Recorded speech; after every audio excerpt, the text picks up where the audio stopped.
Dios mío, queremos alabarte y agradecerte. Señor, siempre es un privilegio tan grande poder meditar en tu palabra, poder acercarnos a tu presencia, poder hacerlo como iglesia. Y queremos hacerlo en la presencia de tu Espíritu Santo. Señor, sabemos que tú has enviado tu Espíritu para aplicar esa salvación gloriosa que tú nos has dado en la cruz. Y queremos pedirte, Padre, de manera muy especial, en la medida en la que meditamos en la gracia irresistible, en la medida en la que meditamos en la perseverancia final de los santos, Señor, que tu Espíritu pueda llenarnos del amor del Padre.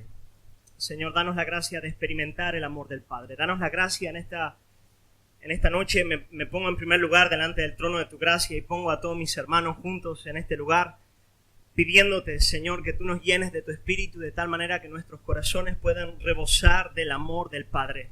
Tu palabra dice que en esto consiste el amor, no en que nosotros te hayamos amado a ti, sino en que tú nos has amado primero. Señor, y que en la medida en la que meditamos en estas verdades podamos realmente disfrutar, Dios mío, del amor del Padre. Te lo pedimos en el nombre de Jesús. Amén. Nuestro deseo al meditar en las doctrinas de la gracia es entender que la salvación es del Señor, para que en todas las cosas Él sea glorificado. Amén. Dios ha creado todas las cosas y ha hecho su obra de redención para mostrar la belleza de la gloria de su nombre, para que su pueblo pueda encontrar, no solo en esta tierra, sino por toda la eternidad, gozo y alegría en esa fuente. Dios ha decidido mostrar su gloria en la salvación de su pueblo. Y para entender la categoría de esa gloria, tenemos que entender estas verdades. Lo que estas verdades hacen es eso. Cuando yo estaba debatiéndome con ellas y mi corazón luchaba en contra de estas realidades, uno de los principales argumentos que el Espíritu Santo utilizó en mi corazón para convencerme de ellas era el factor de que ellas daban toda la gloria a Dios. O sea, ellas tienen que ser verdaderas porque solo Dios puede ser glorificado en la salvación del hombre. Y solamente cuando entiendo estas realidades, puedo decir a Dios sea dada toda la gloria, todo el honor, toda la alabanza, toda la adoración. Y ahora vamos a estar meditando en una de las verdades más bonitas de las doctrinas de la gracia, del tulip. Vamos a hablar de la gracia irresistible. Ese es el tema que vamos a tratar hoy. Gracia irresistible. Y yo estoy orando para que esa gracia os lleve a no dormiros en esta noche, que haya una gracia irresistible en este lugar. Pero la gracia irresistible, ella responde a la siguiente pregunta. ¿Cómo puede existir tal cosa como un creyente? ¿Cómo puede existir tal cosa como un cristiano? Hermanos, hermanas, no hay nada más milagroso en la faz de la tierra que un creyente. Y la gran pregunta de esta doctrina es esa. ¿Cómo puede existir un creyente? Tú predicas el evangelio a diestra y a siniestra, y lo cierto es que muchísima gente se endurece delante de la verdad, pero también es cierto, como Pastor Israel destacó en esta mañana, que es un milagro que muchos crean. ¿Cómo ocurre eso? ¿Cómo ocurre que nosotros hayamos podido venir a la fe? Yo quiero que recuerdes el día en el cual tú viniste a Cristo y te preguntes qué ocurrió, cuál fue el factor determinante, quién tomó la decisión última para que yo hoy pueda ser un hijo de Dios, para que yo pueda ser un verdadero cristiano. Y para entender la complejidad de este asunto, tenemos que partir de la doctrina de la depravación total, lo que estuvimos meditando ayer por la noche. Tenemos que entender que predicar el evangelio en una realidad como la que estamos a partir de la caída es lo mismo que hablar a huesos secos. Tú estás proclamando el evangelio, pero delante de ti tienes huesos secos. Por eso tal vez la pregunta más devastadora de toda la Escritura, o una de ellas, es la que le hace el Señor al profeta Ezequiel cuando le pone delante de esa imagen y le pregunta, ¿vivirán esos huesos? Esa es una pregunta devastadora. ¿Vivirán esos huesos? Hermanos, ayer vimos que nuestra condición en el pecado no es una condición trivial. No estamos sencillamente enfermos ni mortalmente enfermos, estamos muertos en nuestros delitos y pecados. Hemos visto que el hombre en Adán nace siendo afectado en todas sus facultades por la realidad del pecado. Nuestros pensamientos son contrarios a Dios, nuestros afectos son contrarios a Él. Y más que eso, el corazón está inclinado en enemistad contra Dios. Esa es la gran tragedia del ser humano. Él es esclavo de un espíritu contrario al espíritu de Cristo. Él es esclavo de un corazón rebelde. De manera que todo lo que el hombre hace en ese estado es pecado. Él no puede hacer ningún bien último. Todo lo que él hace, aunque relativamente pueda ser bueno, en último análisis no busca la gloria de Dios y por lo tanto no puede y en efecto no agrada a Dios. Pero más importante que todo eso, aunque todo eso es terrible en nuestra condición, llegamos a la conclusión de que el hombre es impotente, y esto es clave.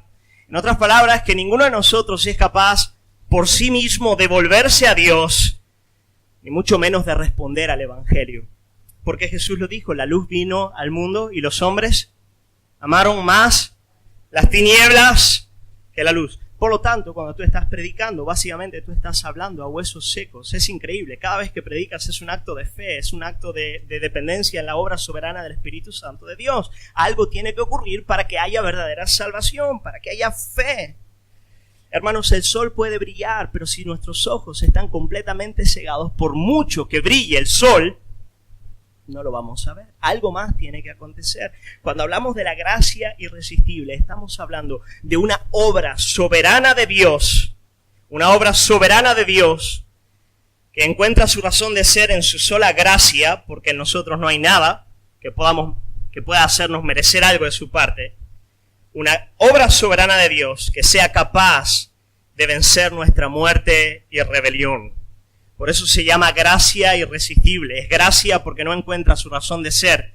En nosotros es irresistible porque viene a vencer toda resistencia. Uno de los versículos que nos habla de esa gracia irresistible de Dios es Efesios capítulo 2, versículos 4 y 5, en los cuales lo hemos leído ya varias veces, pero el apóstol, a ver si lo tengo aquí, no, ok, lo leo, podéis verlo en la Biblia. Efesios 2, 4 y 5 dice, pero Dios, que es rico en misericordia, por su gran amor con que nos amó, aun estando nosotros muertos en pecados, esa es la condición del hombre, el hombre está muerto en pecado, nos dio vida juntamente con Cristo. Por gracia sois salvos. Así que es esa explosión de vida que viene de parte de Dios, que nace de su misericordia y que es capaz de vencer nuestra muerte. Esa es la gracia irresistible de Dios. Una obra soberana de Dios, irrumpiendo en el alma humana y proveyendo la gracia necesaria para que el hombre responda al Evangelio. Pero cuando hablamos de gracia irresistible, esta forma de referirnos a esta doctrina, gracia irresistible, puede traer confusión, porque cuando nosotros leemos la Biblia y también en nuestra experiencia diaria, nos damos cuenta de que los hombres en efecto están constantemente rechazando la gracia de Dios. ¿No es verdad? ¿Cómo puede ser la gracia irresistible cuando yo en tiempo entero en la Biblia veo a los hombres rechazando la gracia divina? Por ejemplo, vemos a Jesús llorando por Jerusalén en Lucas 13:34, cuando él dice, Jerusalén, Jerusalén, que matas a los profetas y apedreas a los que te son enviados. ¿Cuántas veces, dice el Señor, cuántas veces quise juntar a tus hijos como la gallina, sus polluelos, debajo de sus alas y no quisiste? Evidentemente Jesús no estaba aquí haciendo un teatro, Jesús estaba llorando por Jerusalén, Jesús estaba advirtiendo que el Señor una y otra vez había manifestado su gracia para con ellos y que la actitud del pueblo era de constante rebelión, de rechazo constante de la gracia divina. Mártir de la iglesia, Esteban, dio testimonio de que el pueblo de Israel y especialmente los fariseos también estaban constantemente resistiendo a la obra del Espíritu Santo. Hechos capítulo 7, versículo 51, nos dice, duros de cerviz e incircuncisos de corazón y de oídos. Vosotros resistís siempre al Espíritu Santo como vuestros padres, así también vosotros. Por lo tanto, en efecto, el hombre está constantemente resistiendo la gracia de Dios. Entonces, ¿qué significa la gracia irresistible de Dios? La gracia irresistible de Dios, ella nos enseña, y aquí va la definición que os doy, que Dios, donde y cuando Él quiere, es capaz de vencer nuestra rebelión, la rebelión de nuestros corazones, inclinándonos hacia Él. De modo que gozosos depositemos toda nuestra fe en Jesucristo para alcanzar la salvación. En otras palabras, cuando Dios desea, Él vence la rebelión del corazón humano. La respuesta natural de todo hombre delante del Evangelio es resistencia. Pero hay y Dios está extendiendo lo que los teólogos suelen llamar la gracia común a toda la humanidad, tanto mediante la creación como mediante la proclamación del Evangelio. Pero cuando Dios quiere, Él extiende una gracia salvadora. A veces se llama gracia salvadora, que viene para salvar, que es poderosa para cumplir su cometido, que opera en el hombre aquello que del hombre demanda. Y cuando eso ocurre, en ese momento hay salvación. Gloria sea al Señor. Por eso, atráenos a ti y en pos de ti correremos. ¿No es verdad? Inclina mi corazón a ti y te buscaré. Dame, oh Señor, lo que de mí demandas y pídeme lo que quieras. Esa es la gracia irresistible. La gracia que salva. Hermanos, mirad lo que dice Juan 6, 35, 37. Más o menos batallando un poco en la misma temática. Mirad, hemos leído ya este texto, pero creo que es interesante volver a él. Jesús les dijo, yo soy el pan de vida. El que a mí viene, nunca tendrá hambre. El que en mí cree, no tendrá sed jamás. ¿Veis aquí el sol brillando? Aquí está el sol brillando, ¿no es verdad? Con toda su gloria. Jesús es el sol que brilla. Él es el pan. Él es el agua. Él se presenta. Ahí está el Evangelio, la gloria del Evangelio. Además proclamada por el mismo Jesucristo. No soy yo. No es Israel, no es Will, no es ninguno de nosotros. Cristo lo está diciendo. Pero, ¿cuál es la respuesta de la gente delante de eso? Mas os he dicho que aunque me habéis visto, no creéis. Esa es la tragedia del hombre. Aunque él tenga toda la evidencia del mundo, por cierto, cuanto más evidencia, mayor la rebelión puede llegar a ser, y en efecto es. ¿Cuál es la única solución delante de esa realidad? Versículo 37. Todo lo que el Padre me da, todo lo que el Padre me da vendrá a mí, todo el que el Padre me da vendrá a mí, el que a mí viene, no le echo fuera. La gracia irresistible consiste en esta obra por la cual el Padre le da un pueblo al Hijo, por la cual el Padre hace esto que vemos en el versículo 37. Todo el que el Padre me da vendrá a mí, al que a mí viene no le echo fuera. Que eso es necesario para la salvación, lo leemos en el 6:65, donde dice, y dijo, por eso os he dicho que ninguno puede venir a mí si no le fuere dado del Padre.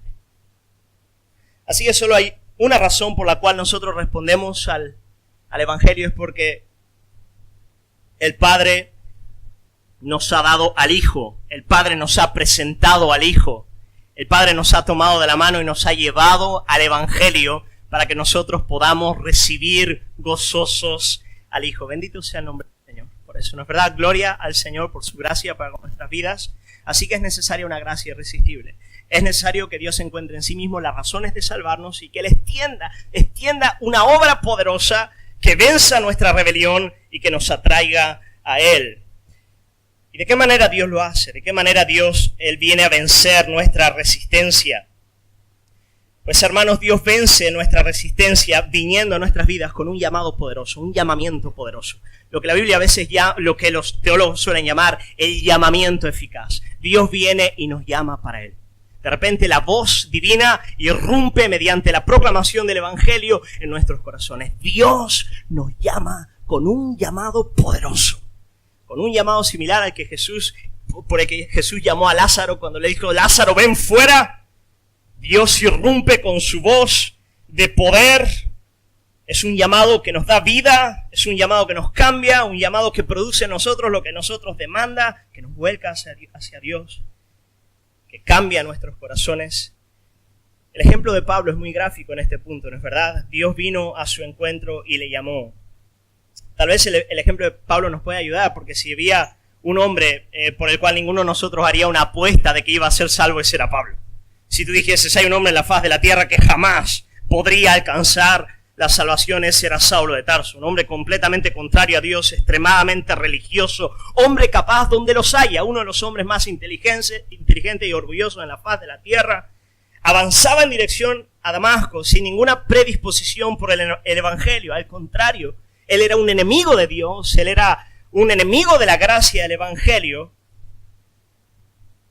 Y en su propio testimonio nos dicen Gálatas 1, 15 y 16, pero cuando agradó a Dios. Oh, gloria al Señor. Bendito sea el nombre del Señor. Gracias, Señor. Cuando agradó a Dios. Me apartó desde el vientre de mi madre. O sea, que me escogió antes del principio de los tiempos. Me llamó. Oh, me llamó. Él me llamó, dice Pablo. Me llamó. Me llamó. ¿Se acordáis? En el camino a Damasco el Señor le llamó. Habló con él. En efecto, Cristo se le apareció, pero no solamente eso, la voz divina irrumpió en su alma y operó fe y arrepentimiento. Me llamó por su gracia. Y en ese llamamiento de gracia, ¿qué es lo que Pablo experimentó en su alma? Una revelación del Hijo. Revelar a su Hijo en mí. No solo eso, además le dio un ministerio, fíjate, para que yo le predicase entre los gentiles. Y tal fue la convicción que este llamado operó en el corazón de Pablo, que él no tuvo ni siquiera que consultar a ningún otro hombre. Él sabía quién le había llamado. Así que el Señor viene y el Señor nos llama.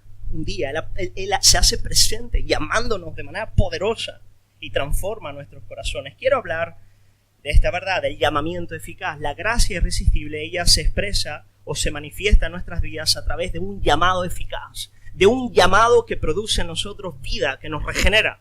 3 doctrinas vamos a ver. Gracia irresistible, que se expresa mediante un llamamiento eficaz, que opera vida. Gracia irresistible, llamado eficaz, regeneración o nuevo nacimiento. Las 3 cosas caminan de la mano. El llamado de Dios en nuestras vidas. Algunas cosas bien importantes que quiero hablar respecto a este llamado, cuando Dios viene a nuestro encuentro y nos llama. La primera es bien sencilla, lo vemos aquí, las palabras de Pablo. En primer lugar, Dios es el que nos llama. En primer lugar, Dios es el que nos llama. En otras palabras, Dios va a utilizarse de la mediación del Evangelio proclamado, leído. Pero lo cierto es que es un llamado directo que viene de parte de Dios e irrumpe en el alma humana.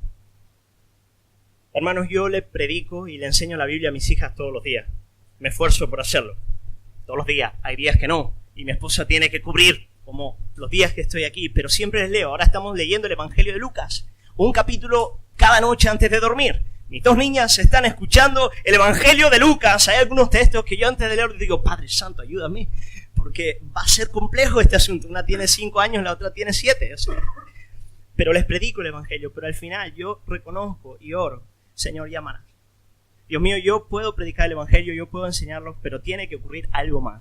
Tu voz tiene que irrumpir. Tú tienes que hacer lo que yo no puedo hacer por ella. Hazlo, Señor, hazlo. Me arrodillo, oro. Hazlo, Señor, hazlo. Como lloramos con mi esposa. Hazlo, Señor, hazlo. El Señor las tiene que llamar. Las tiene que llamar. Y oro para que el Señor lo haga. El Señor es el que nos llama. 1 Corintios capítulo 1, versículo 9. Fiel es Dios, por el cual fuisteis llamados. ¿Quién nos llama, hermanos? Dios. ¿A qué nos llama? A la comunión con su Hijo Jesucristo. En otras palabras, Dios nos da al Hijo. ¿Os acordáis las palabras de Juan? Esa es la idea. Dios nos llama. ¿A qué nos llama? A tener comunión con Jesucristo.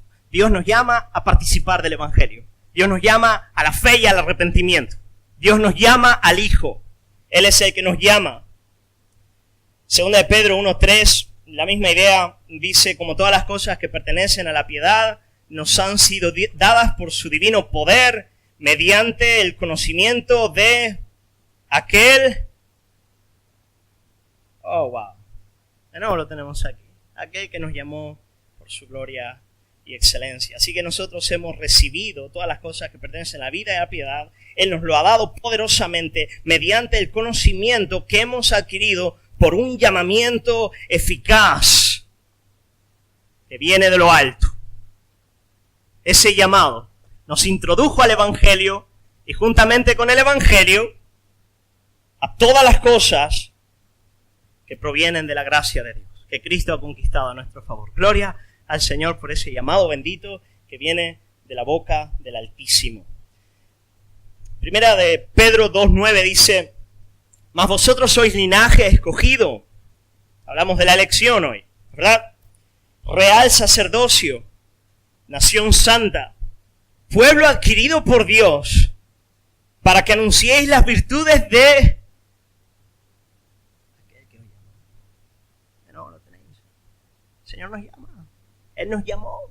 ¿Habéis notado esto alguna vez en la Biblia? ¿Habéis escrito todas las veces que la Biblia dice Dios nos ha llamado? Dios nos ha llamado. Él vino a nuestro encuentro. Él nos llamó un día con una palabra de poder que operó vida en nuestros corazones y nos inclinó al Evangelio.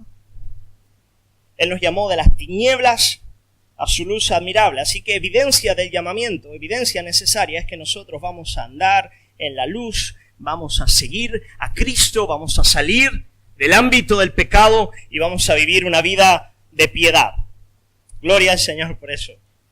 Hechos capítulo 2, versículos 38, 39 dice, Pedro les dijo, arrepentíos y bautícese cada uno de vosotros en el nombre de Jesucristo para perdón de pecados y recibiréis el don del Espíritu Santo. Porque para vosotros es la promesa y para vuestros hijos y para todos los que están lejos, para cuantos el Señor, nuestro Dios, llamare. Así que fíjate qué interesante. Pedro acaba de predicar de manera poderosa. 3.000 personas se convierten. Yo creo que debe haber sido la predicación más poderosa de toda la historia de la iglesia. De conversiones genuinas y reales, bautismo. Fue un avivamiento impresionante. En el día de Pentecostés, cuando el Espíritu bautiza a todos los que están en aquel lugar, son bautizados por el Espíritu Santo de Dios. Pero el apóstol Pedro reconoce que la venida del Espíritu Santo, la aceptación del Evangelio por parte de todo aquel pueblo y de todos aquellos que todavía iban a venir, se debía a un llamamiento de lo alto. Era Dios el que los tenía que llamar, no era el hombre el que lo podía hacer. Esto no se puede manipular, esto ni siquiera depende de la unción del individuo, porque a fin de cuentas Jesucristo, hermano, Pablo, Pedro, pero no, depende de lo alto. Depende de una voz de lo alto. Y por cierto, esa voz puede venir de las maneras más increíbles, ¿no es verdad? A través de un canto, de 2 palabras, de 3 palabras. La última hermana que se ha convertido en la iglesia se convirtió y ella sabe el momento de su conversión. Lo reconoce, no siempre es así, pero estábamos cantando las cadenas de la muerte me libró. ¿Cómo dice? Para mí ya no hay, quitó, ¿no es verdad? Para mí ya no hay condenación, hay libertad. ¡Puf! Empezó a llorar y abrazó a Cristo. Increíble. Es Dios el que nos llama. Ese es un llamado necesario para la salvación. Mirad lo que dice 1 Corintios 1, 22 al 24. Este texto quiero que prestéis bastante atención, por favor. Este es bien importante y me gustaría que lo tengáis firme en vuestras mentes. Mira lo que dice Pablo. Dice, porque los judíos piden señales. Los judíos piden señales. Quieren ver expresiones de poder. Los griegos buscan sabiduría. Ellos quieren entender la verdad argumentativa del Evangelio. Pero dice Pablo, yo no voy a agradar ni a uno ni a otro. Yo no voy a preocuparme por manifestar la veracidad del Evangelio mediante obras poderosas. Pablo, por cierto, no era una persona muy carismática en un sentido. Era débil y sus expresiones eran torpes para los corintios. Tampoco voy a argumentar, no voy a entrar en la esfera de los filósofos e intentar mostrar que el Evangelio es veraz mediante eso. Lo único que yo voy a hacer, dice Pablo, junto con mis compañeros en el ministerio, es predicar a Cristo crucificado. Pero nosotros predicamos a Cristo crucificado.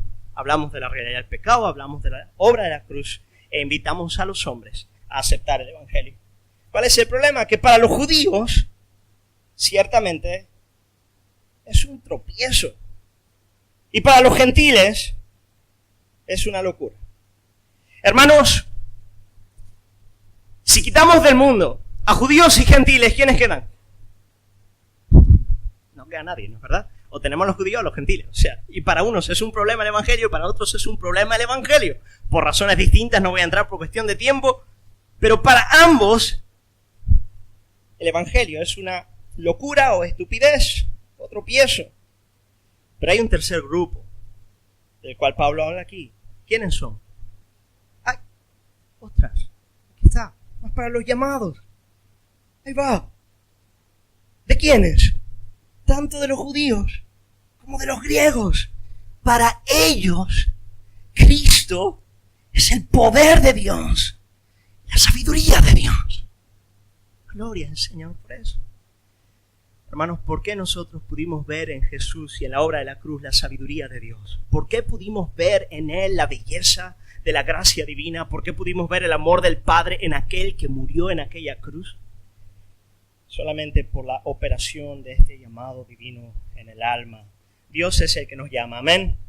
Dios es el que nos llama, Él es el que nos llama. Primer punto, Dios es el que nos llama. En segundo lugar, Dios nos llama a través de la predicación del Evangelio. En otras palabras, aunque este es un llamamiento directo que viene de la boca del Altísimo, Dios, Él se utiliza de la agencia humana, de medios secundarios. Dios usa la predicación del Evangelio para salvar, para llamar a sus escogidos. Dios nos llama mediante la predicación humana del mensaje evangélico. Así que este es un mensaje, a veces se le llama un llamamiento interno que viene mediante un llamamiento externo. En otras palabras, el predicador o el libro o la Biblia hace un llamado externo a todos los hombres, pero luego viene un llamamiento interno mediante esa misma palabra que despierta el alma. Eso es clave, porque no estamos hablando de un tipo de expresión mística que el hombre puede tener desconectado del Evangelio. No es que yo voy por la calle y de repente el Espíritu me llama, ¿me explico? Me llama y me dice, Pedro, sígueme. No.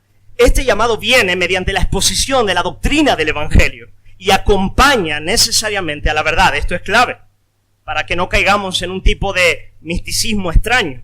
Dios nos llama mediante su palabra, mediante la predicación del Evangelio. Algunos textos que enseñan esto claramente, por ejemplo, 2 Tesalonicenses 2, 13, 14, dice: pero nosotros debemos dar siempre gracias a Dios respecto de vosotros, hermanos amados por el Señor, de que Dios os haya escogido desde el principio para salvación, mediante la santificación por el Espíritu y la fe en la verdad, a lo cual os llamó. ¿De qué manera? Mediante nuestro Evangelio. Ahí lo tenéis. Así que Dios es el que nos llama, pero Dios nos llama mediante el Evangelio.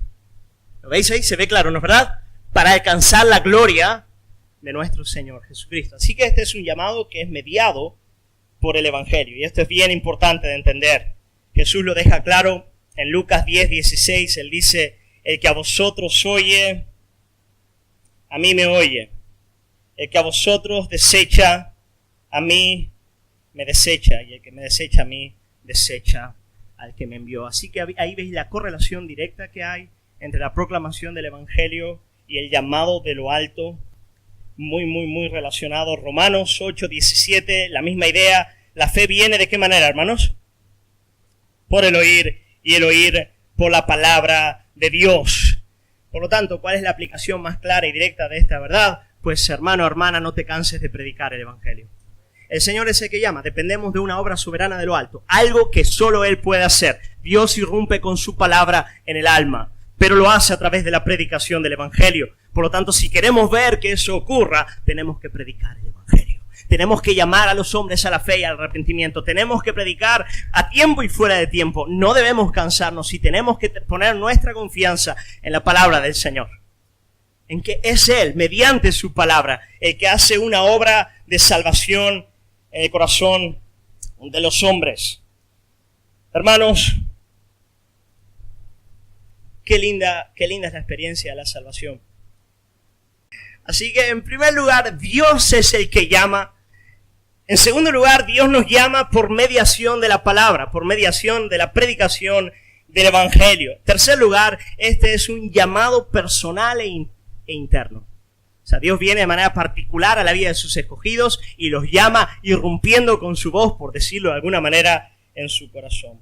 La Biblia deja claro eso. Por ejemplo, dice que en Hechos 16, 14 tenemos el ejemplo de Lidia en Filipos, la primera mujer convertida en la región de Macedonia, en el ministerio precioso de Pablo como misionero. Dice el apóstol Pablo, mientras estaba predicando, dice entonces una mujer llamada Lidia, vendedora de púrpura de la ciudad de Tiatira, que adoraba a Dios, estaba oyendo, y el Señor abrió el corazón de ella para que estuviese atenta a lo que Pablo decía. Qué cosa, qué buena oración es esta, ¿no es verdad? Señor, abre los corazones para que estén atentos a lo que vamos a proclamar. Señor, hazlo, haz esa obra de gracia en la vida. Es tan lindo, es un llamado personal, es un llamado interno, es la voz del Altísimo hablando del corazón. Una de las experiencias más comunes de un predicador después de compartir la palabra, y esto ocurre a alguien que se convierte o a alguien que ya está convertido y han pasado años, pero tú has terminado de predicar y la persona viene y dice, pastor, usted me conoce, usted habló a mí. Hermanos, parece algo trivial, pero no lo es. ¿Habéis escuchado eso, no es verdad? ¿O habéis tenido esa experiencia de manera muy radical? El pastor está predicando a una multitud, pero la percepción clara de tu alma es que te estaba hablando a ti. Como pastor, usted me habló a mí. Está bonito cuando el Señor viene de manera poderosa con ese llamado personal, ese llamado como el de Pablo en el camino a Damasco, el llamado de todo elegido. Dios viene y lo llama de manera personal. Y finalmente este es un llamado eficaz. Cuarto lugar, es un llamado eficaz, un llamado poderoso. Fijaos, bien bonita, bien fácil de seguir. Es un llamado que viene de Dios. En segundo lugar, por mediación del Evangelio. En tercer lugar, es interno y personal. En cuarto lugar, es un mensaje poderoso. En otras palabras, un llamado poderoso. Un llamado que cumple aquello que de nosotros demanda. Eso es bien importante. Un llamado que trae vida. Vamos a entrar ahora a la doctrina de la regeneración. Gracia irresistible, llamamiento eficaz, regeneración. Es un llamado que nos vivifica. Es el llamado que Dios le dio a Lázaro cuando le dijo, Lázaro, sal fuera. Es un llamado que cumple lo que de nosotros demanda.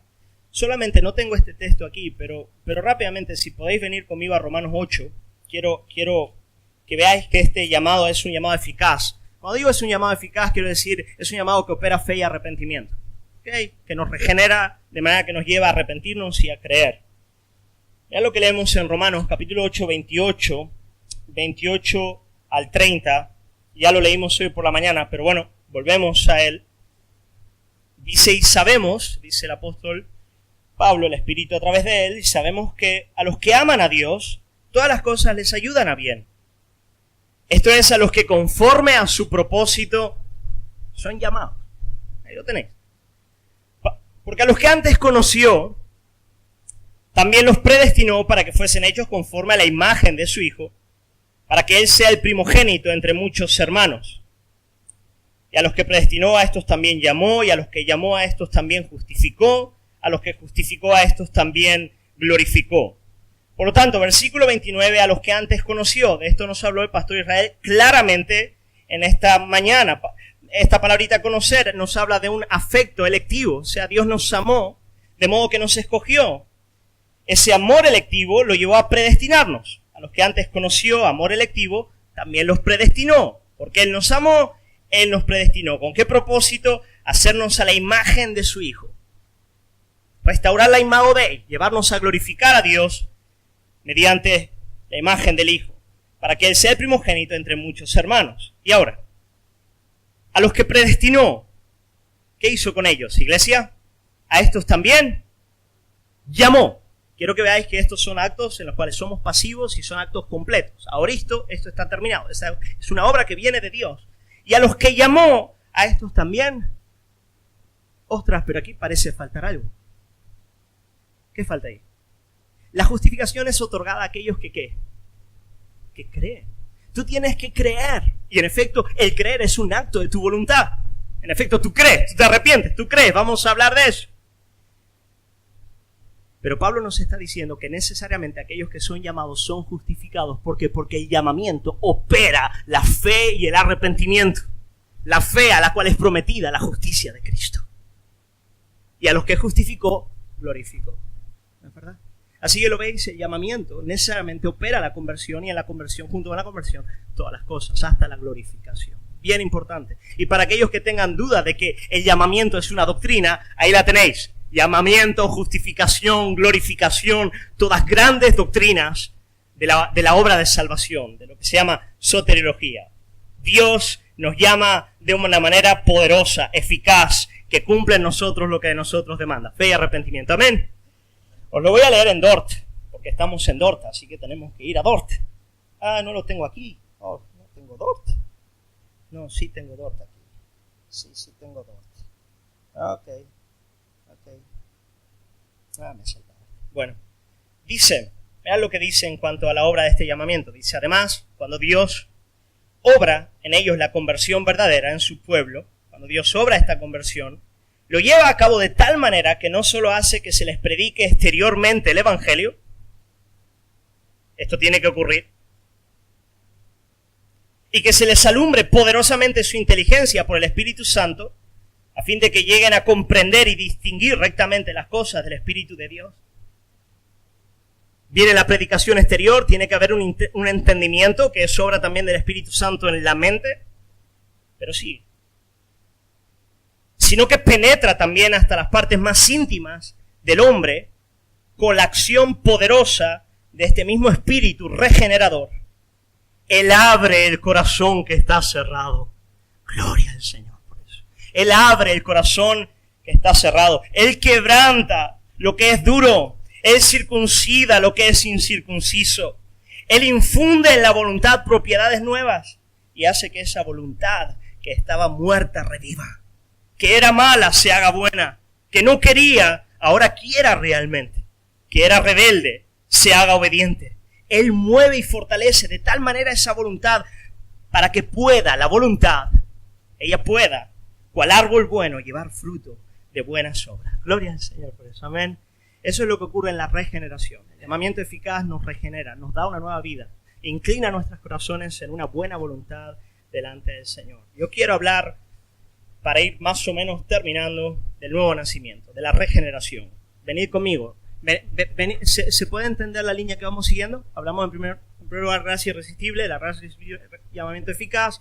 Hablamos de 4 puntos. Dios nos llama mediante el Evangelio. Es un llamado personal, íntimo y personal, y es un llamado que ¿qué? Poderoso, que obra en nuestras vidas. ¿Y qué es lo que obra? Vida, regenera, nuevo nacimiento. ¿Qué es lo que ocurre en el nuevo nacimiento? Quiero decir 3 cosas. 3 cosas importantes que ocurren cuando Dios nos da un nuevo corazón, cuando Él irrumpe con su vida en nuestros corazones. En primer lugar, hay una iluminación de la mente. Y lo vimos en Dort. Es lo primero que Dort cita. El Espíritu Santo viene a iluminar el entendimiento. El apóstol Pablo nos habla de esa iluminación de la mente en 2 Corintios 4, del 4 al 6. Mirad lo que dice: pero si nuestro evangelio está aún encubierto, entre los que se pierden está encubierto, en los cuales el Dios de este siglo, eso es Satanás, cegó el entendimiento de los incrédulos, para que no les resplandezca la luz del evangelio de la gloria de Cristo, el cual es la imagen de Dios. Así que, qué increíble. Aquí Pablo está diciendo, mira, cuando tú predicas el evangelio, no solamente tienes ese hándicap de que el corazón está muerto, también hay una acción satánica, demoníaca, que está cegando el entendimiento de los hombres para que ellos no puedan ver en esas verdades la gloria de Cristo. Impresionante. Esto es real. La gloria brilla, el sol brilla, pero estamos ciegos, y también por una operación satánica. Pero dice Pablo, porque no nos predicamos a nosotros mismos, sino a Jesucristo. Nosotros no claudicamos, nosotros seguimos con el mensaje que tenemos que seguir. Nosotros predicamos a Cristo como Señor y nosotros como vuestros siervos por amor de Jesús. No hay nada que nos mueva de esta posición. No hay nada. ¿Por qué? Porque Pablo tenía la esperanza de que había algo que podía vencer la ceguera de la mente del hombre, porque Dios, que mandó que de las tinieblas resplandeciese la luz, es el que resplandeció en nuestros corazones para iluminación del conocimiento de la gloria de Dios en la faz de Jesucristo. Bendito sea el nombre del Señor por eso. Hermanos, si nosotros un día pudimos entender el Evangelio, no solamente entenderlo intelectualmente, pero ver la gloria en eso, ver la belleza que hay en ese mensaje, es por una obra del Espíritu Santo de Dios en nuestros corazones. No hay otra explicación para que eso pueda ocurrir. Aparte de esta obra del Espíritu Santo, la verdad evangélica nos parece absurda, irrelevante o de mero interés religioso.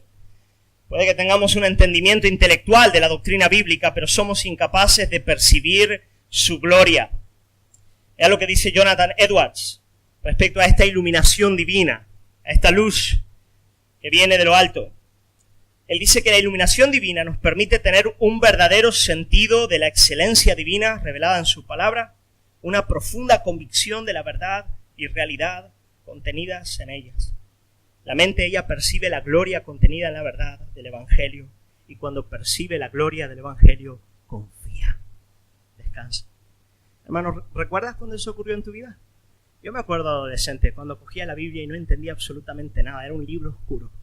Y cuando Dios empezó a abrir los ojos de mi entendimiento, yo empecé a entender la veracidad, la gloria, la belleza de esas realidades. Recuerdo hasta el día de hoy cuando me dormía en las predicaciones, hermanos. Daba igual el que predicase, yo me dormía. Me aburría. Pero cuando el Señor empezó a darme ese entendimiento que viene del Espíritu, hermanos, gloria al Señor. Por eso Él nos cambia, Él nos transforma. Amén. Así que en el nuevo nacimiento nosotros tenemos esta vivificación que viene por el Espíritu. Y aquí me he liado con mis folios. Esperad que voy a encontrarme en breve. La iluminación de la mente. En segundo lugar, hay una inclinación del corazón. Hay una inclinación del corazón. En otras palabras, cuando el Espíritu irrumpe con este llamado divino, Él nos da una nueva vida, Él nos da entendimiento en la mente, pero también Él cambia nuestros corazones, Él cambia la inclinación del corazón. Nuestra enemistad se torna amistad cuando el Espíritu Santo aplica la gracia del Evangelio a nuestro corazón. Hermanos, qué bello es eso, el Evangelio, cuando el Espíritu lo aplica, la dulzura de Cristo, cambia la enemistad por amor. O sea, de repente tú en la obra de la cruz puedes ver el amor del Padre, y el amor del Padre opera cual tronco en las aguas de Mara, ¿no es verdad? Que las endulzan. Eso es lo que ocurre. De repente el amor de Cristo es entendido por el alma y la vieja enemistad adámica que nos acompaña desde Génesis 3 cambia por un corazón que ama, que ama, que ama. Así que el Evangelio, Él cambia nuestros corazones. El Espíritu cuando viene, Él inclina en amor nuestros corazones delante de Dios. Y es necesario que eso acontezca. Es necesario. Ya Israel estuvo hablando de algunos de los textos que nos hablan del nuevo corazón. No voy a ir a muchos de ellos. Pero mirad la tragedia del pueblo de Israel en el desierto. La encontramos en Deuteronomio 29, del 2 al 5.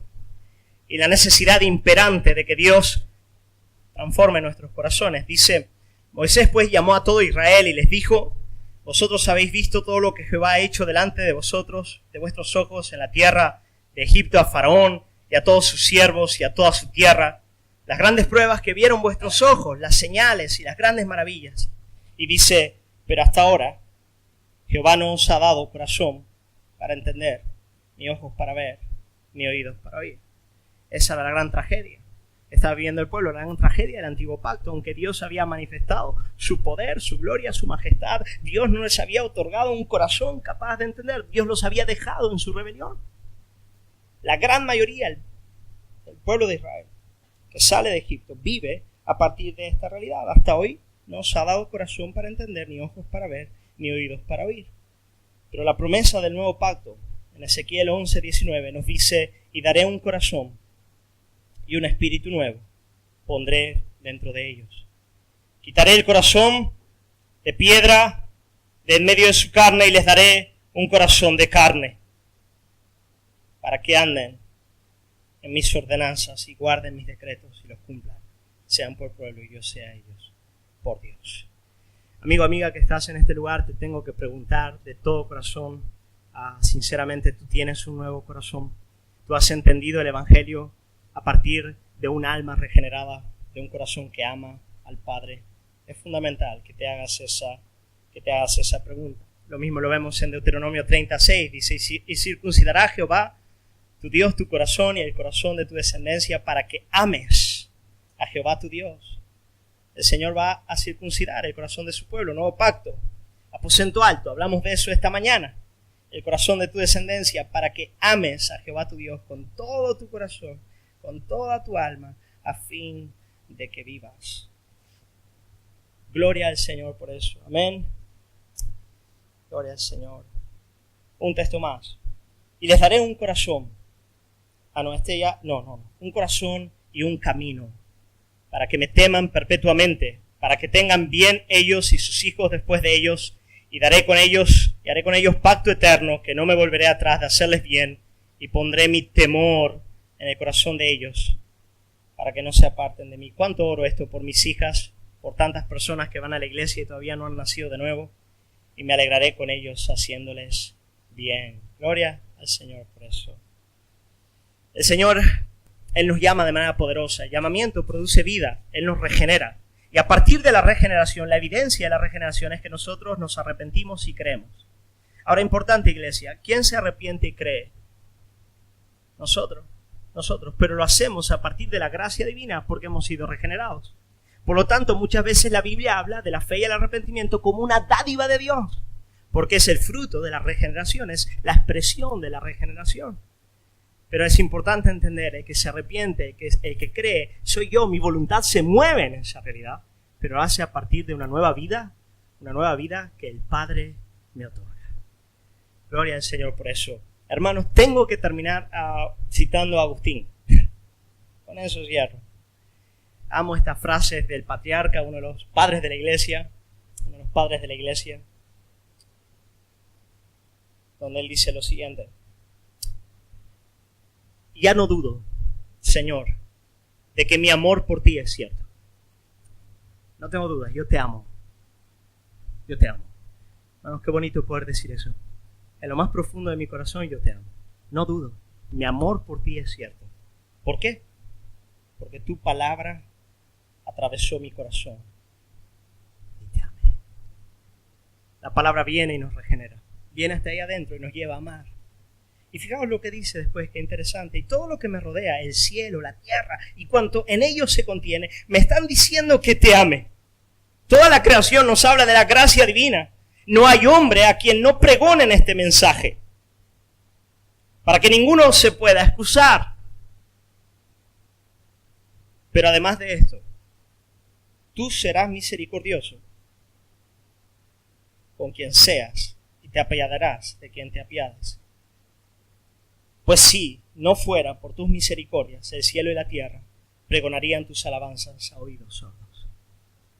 Por lo tanto, hermanos, ahí lo tenéis. Dios extiende su gracia a todos los hombres. Lo hace mediante las obras de la creación, mediante las obras de la redención, pero tenemos oídos sordos. No podemos verlo, somos incapaces de hacerlo. Por eso, mediante la palabra del Evangelio, ella tiene que venir atravesando nuestros corazones, operando amor en nuestras almas, para que nosotros dejemos de dudar, empecemos a creer y haya un amor cierto por Dios en nuestros corazones. Vamos a orar, vamos a pedirle eso al Señor. Aleluya. Señor, queremos alabarte, Dios mío, y aquellos que un día hemos experimentado ese llamado tuyo, queremos darte gracias, Señor. Queremos darte gracias por haber venido a nuestras vidas con una gracia irresistible, Señor. Gracias, Dios mío, porque aun cuando nosotros nos resistíamos a ti, tú venciste. Tú fuiste más fuerte, Señor. Tú fuiste más fuerte que nosotros. Tú inclinaste a ti nuestros corazones, de manera que voluntariamente, gozosos y en amor, nosotros pudiésemos correr a ti. Y queremos darte las gracias, Señor. Queremos alabarte, queremos bendecirte por haber infundido vida a nuestros corazones, de tal manera que ahora no somos impotentes, ahora podemos arrepentirnos, podemos creer, podemos mortificar el pecado, podemos crecer en piedad, porque vivimos a partir de una vida nueva, Señor, una vida de tu Espíritu. Y queremos orar, Señor, que esa voz de lo alto pueda también irrumpir con poder. Queremos clamar, Señor, por nuestros hijos, por nuestros familiares. Creemos que tienes pueblo tuyo, creemos que hay escogidos tuyos aquí en Almería, en Granada, en Córdoba, Señor, y queremos pedirte que en la medida en la que tu gracia nos lleve a proclamar el Evangelio, Señor, el Evangelio a nuestros vecinos, Padre, a nuestros compañeros de trabajo, Señor, que en tu misericordia y según tu soberana voluntad, tú puedas irrumpir con tu voz de poder y salvar. Señor, te alabamos y te agradecemos en el nombre de Jesús.